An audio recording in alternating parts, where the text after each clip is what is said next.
as we're under this ICE occupation and invasion, we're getting out the most important information and updates and stories from our communities. This weekend, we faced a very severe tragedy with the loss of Alex Pretti, a community member in Minneapolis, who was shot and publicly executed by ICE agents. We are a city 100% in grieving, especially after a day of truth and freedom where tens of thousands of us came to protest and general strike against this ICE occupation and to say immediately ICE out. While we are in shock, while we are in grief, we are still in resistance and we are still resolved. And I'm really, really proud of every single community member in Minneapolis and Minnesota, and grateful to all of the people across the nation and the world that have been showing solidarity with us in this moment. I'm really grateful to the representatives and officials that are here on this call. The first representative that we'll have on today is Representative Aisha Gomez. Thank you so much, Councilmember Chowdhury, for having me. My name is Aisha Gomez. I serve as the state representative for District 62A, south side of Minneapolis. 26th and Nicollet is in my district. And that is where Alex Pretti was executed in the street extrajudicially by masked, armed federal agents in front of a donut shop on a Saturday morning. He was protecting someone who had been assaulted by ICE agents just moments before he was killed. And Alex was an ICU nurse at the VA. He was a healer and a protector, and that's what he did in his last moments. He was filming the activities of the ICE agents. When he was killed, he had his hands up. One of his hands had a phone and one was empty and was up in the air. Immediately after killing this man in the street, the propaganda machine of the Trump administration, Kristi Noem, Greg Bovino, they started slandering him. They called him a domestic terrorist, Stephen Miller did. That's the white nationalist architect of this entire program who works for President Trump. Greg Bovino and Kristi Noem said that he was intending to massacre officers. He was a permitted gun owner. He had his firearm on him. They just showed the gun as though that was a pretext for killing him in the street. They said that he was brandishing the weapon. Now, of course, this spin propaganda, these lies, this slandering of this beloved community member who was killed is contradicted by many eyewitnesses and many, many videos. And so again, as with Renee Good, we are being asked to believe the lies of this administration over what we can see with our own eyes. And it's not working. It's not working. Just today,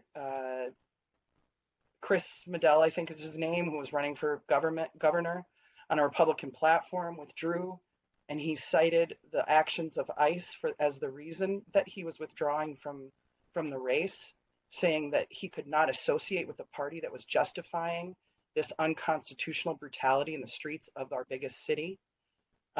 Congressional Republicans are cracking. They are saying that there needs to be a full investigation of this murder.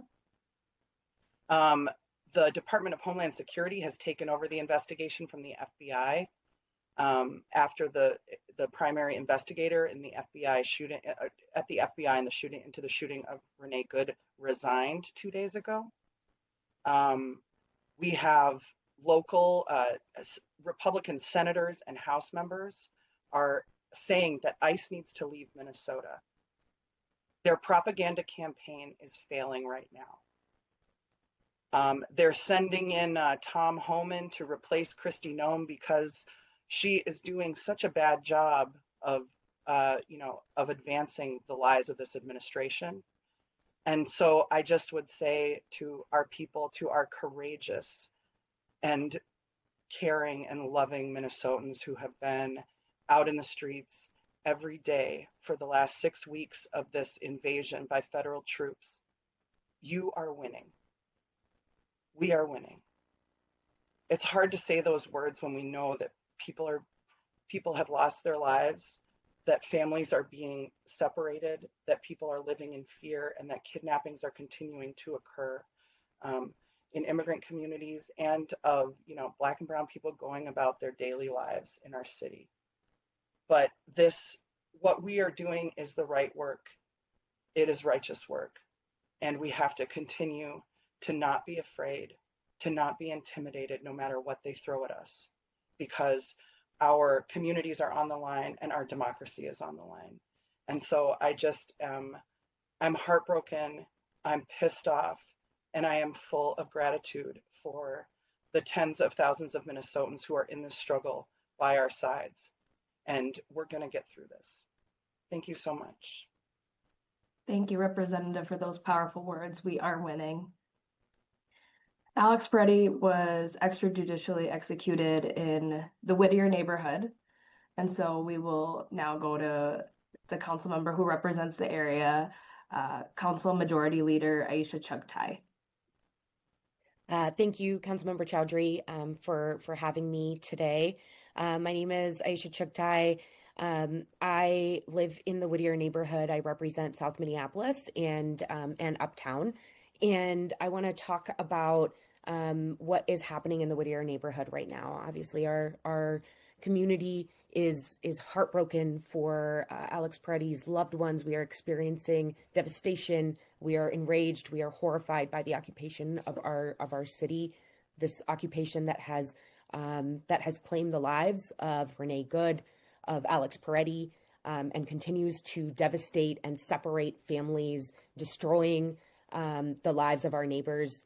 And through this grief, our community is doing exactly what we have since the beginning of Operation Metro Surge. We are stepping up just like Alex Pretti did to take care of one another. And no matter what we are seeing happen, right, that showing up for our neighbors can be a death sentence right now, that we are continuing every single day to show up and support our neighbors and take care of each other. I've been saying all week that Whittier is the most organized neighborhood in the most organized city in the country, and we are strong and resilient, and we'll continue to hold each other up. So I want to talk about a couple of resources that our community has stood up since Friday. So right now, Copper Hen on Eat Street is collecting donations for medical supplies. And if you are someone who is in the area and you are hurt as you are resisting this federal occupation and legally observing what federal agents are doing to our community, that is the place to go. If you are, and then B Resale, also on Eat Street, is collecting and distributing resources for rapid response. Muna Muno in Uptown alone has donated 4,500 bags of groceries to make sure families in our community are fed. If you're watching along, please check the description for a couple of links I want to lift up. The first is Whittier Alliance, which is our local neighborhood organization. They are collecting and distributing every day mutual aid supplies and supplies for protesters and for legal observers. So their office is located right off of Eat Street on 25th and Nicollet. As we navigate these coming weeks, something that is on the mind of families here in Whittier, where 90% of residents are renters, is how important it is for us to defend our community. And the best way that we are able to keep families together right now is by making sure every family can be safe and in their home. That's why we need an eviction moratorium, something that only our governor is able to do by declaring a state of emergency. And it is so important that we continue to make calls for our governor to declare that state of emergency and enact an eviction moratorium, which is the strongest tool that we have right now in keeping families together. Thank you so much for having me again, council member. And as Representative Gomez said, we are winning. Our community is united, and we will get through this time together. Thank you so much, council member. Next, we'll go to Council President Elliott Payne for some additional city-specific updates. Thank you, Councilmember Chowdhury. What we experienced was extremely heartbreaking, and one of the very first things that people started to do was to convene for vigils, and we saw vigils happening all across the city on Saturday night. But at the site where Alex was killed, there was increased security. The city had requested, by way of MPD, support from the National Guard. If you did go to the vigil where Alex was killed, you would have seen some of those National Guard members out there holding a perimeter, a vehicle perimeter around that site just to keep the area secure. It was a very limited in scope request. And after those vigils were done, the National Guard did leave the city. They're back on standby with no further requests from them at this time. A separate request that came directly from the state was for the National Guard to go to the Whipple building, but they went to the Whipple building to go build relationships with the people that were holding space there. They brought coffee and donuts. It was just purely a relationship building exercise, not by way of request from the city for any kind of quelling protest, but a request from the state to make sure that the people who are at the Whipple building know that the National Guard are working for the state, not for the federal government.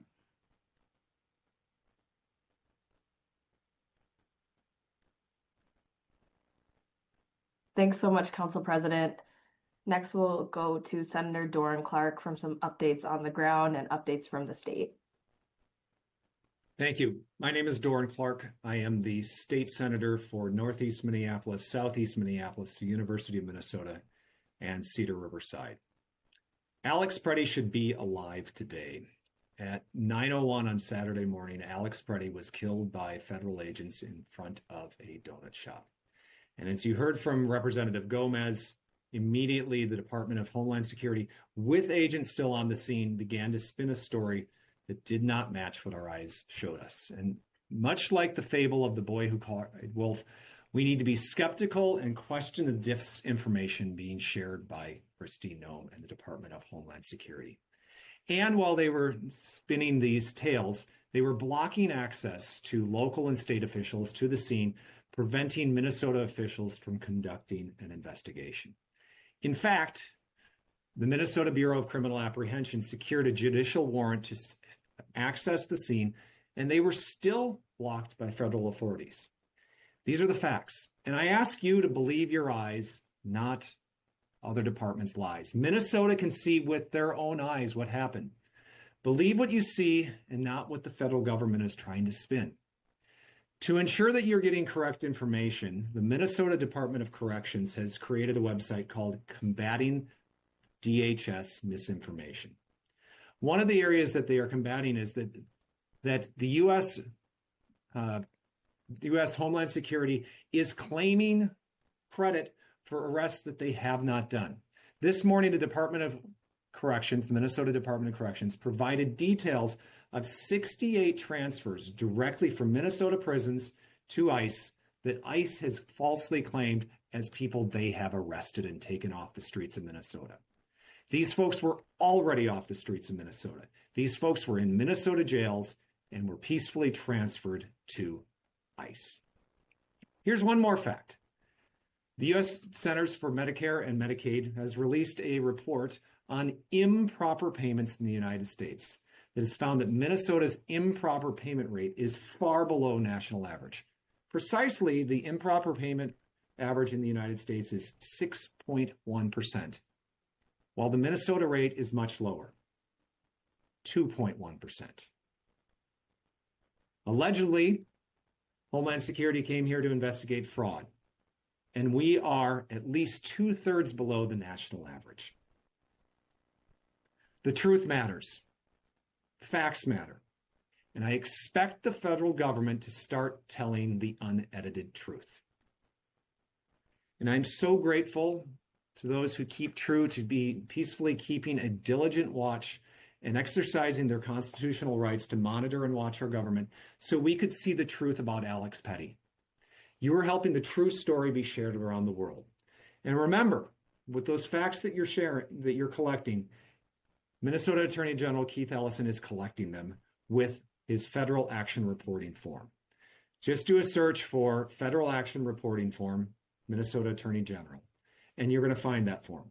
So keep doing the work to keep our eyes on the federal agencies to make sure that they are sticking to the law and that we are peacefully doing so and keeping our constitutional rights.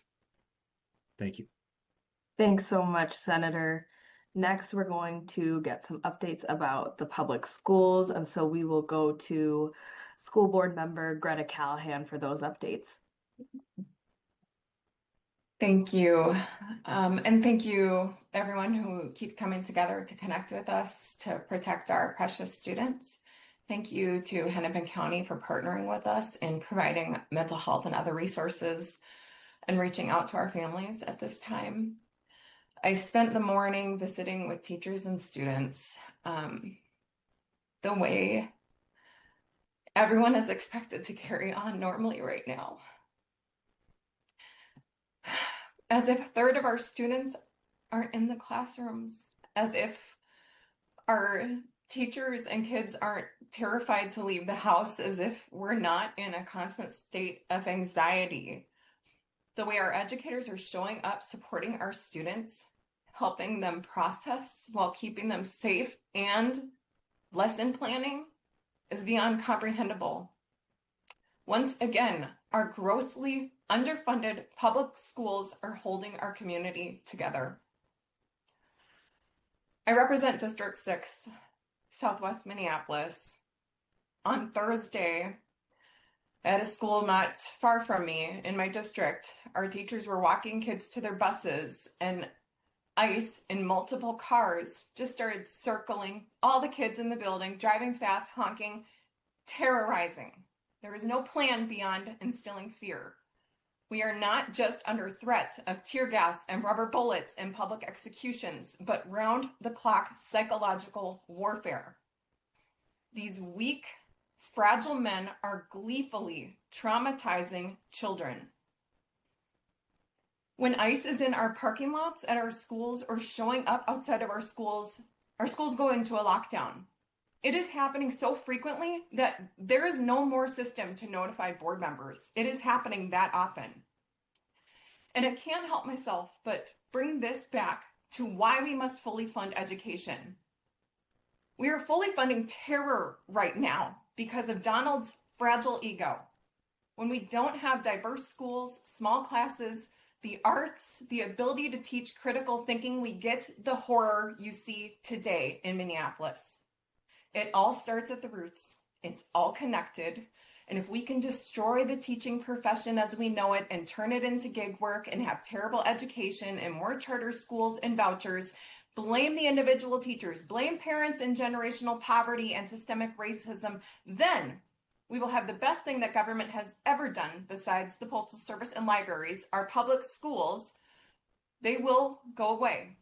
And we will all grow up working for craft, working for ICE, without a union, never questioning the 1%, and instead turning on each other while a few people and corporations hold all the wealth. And as a society, we can prioritize public education, but under our current structure and system, I have little faith. And I have been bombarded with requests to move to full online learning, and the board and the district and I want you to know and remind you that we cannot do that. Without an emergency declaration from the governor, we cannot do that. We have offered online learning. That is what we can do. but we cannot put you all into online learning without an emergency declaration from the governor. And we've been in constant contact with the states, but as a district, we are bound by law, and we cannot unilaterally make that decision. And we appreciate everyone who is supporting, everyone on the corners with whistles, all the moms walking kids to apartments and getting them safely to and from school. And if you want to support, please reach out directly to your school, reach out to your community and your families, or Achieve Twin Cities to donate. Thank you. Thank you so much, Director Callahan. Really appreciate you coming on and sharing those words. Next, we'll go to Hennepin County Public Health Director Sarah Holly. Thank you, Councilmember Chowdhury and Director Callahan, for your words. My name is Sarah Holly. I am the Director of Hennepin County Public Health. I'm also a resident here in Minneapolis, born and raised. And I just want to I want you all to know, community that's listening here today, I want you all to know that Hennepin County, our Board of Commissioners, our staff, our leadership, people that serve in these roles at the county, our residents in Minneapolis, our residents in Hennepin County, our residents across the state, that we're here to support you during this very challenging, devastating, and tragic time here in our county. With that, I just want to reiterate that Hennepin County remains a trusted partner here. We have we are dedicated to maintaining really essential services and supporting residents during this period of increased federal enforcement. And I just want to say our approach prioritizes accessibility, dignity, and care. And I can't stress dignity more than ever right now, that we are here to support community. As I mentioned, I think on a previous call, through initiatives like Operation Reconnect, we are adapting our service delivery in the county, whether it be in person, virtual, or mobile, to meet residents, to meet you where there are needs, and to reduce barriers. We are reinforcing, I think as Director Callahan just mentioned, reinforcing that trauma-informed practice through the care we provide, multilingual access to the information we're sharing, and trusted communication to ensure every individual can at some point feel safe and supported during this challenging time. These efforts really underscore our core message that residents remain at the heart of everything we do. Even as we navigate this complex federal dynamic and the challenging times that we have now and what's ahead. I just want to reiterate a few resources that we can help with things like education resources, technology, multilingual support. So there are programs like Be at School, and that phone number for Be at School is 612-438-6041. I want to mention, as mentioned on here before, is that, many of our residents are feeling the financial stresses of not being able to go to work, being fearful of going outside, sending their children to school. And so there is food assistance and financial assistance that the county can support residents with.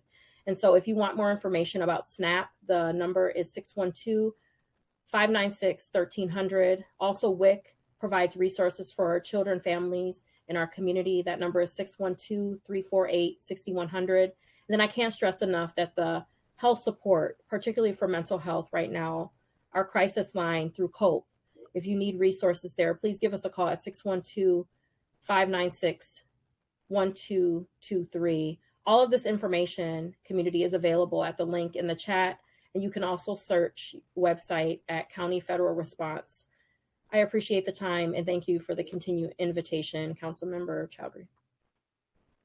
Thank you so much, Director Holly. That is our Metro officials ice out report.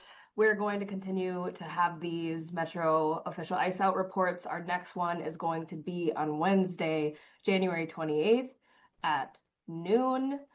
We will have different elected officials and other public officials on each time. We're going to continue to call for accountability. We're going to continue to stand firm in we do not accept the lies and the propaganda that we're seeing from the federal government. This isn't about red or blue or any party. This is about the difference between right or wrong. And this is about upholding peace in our community, upholding our Constitution, making sure that our rights as a community are not trampled on. We're going to continue to fight for justice for Renee Good, justice for Alex Pretti, justice for Victor Manuel Diaz. And I want to make it really clear to anyone that's watching that might be outside of Minneapolis, outside of Minnesota, that the violence and the chaos that we're seeing is coming from federal agents.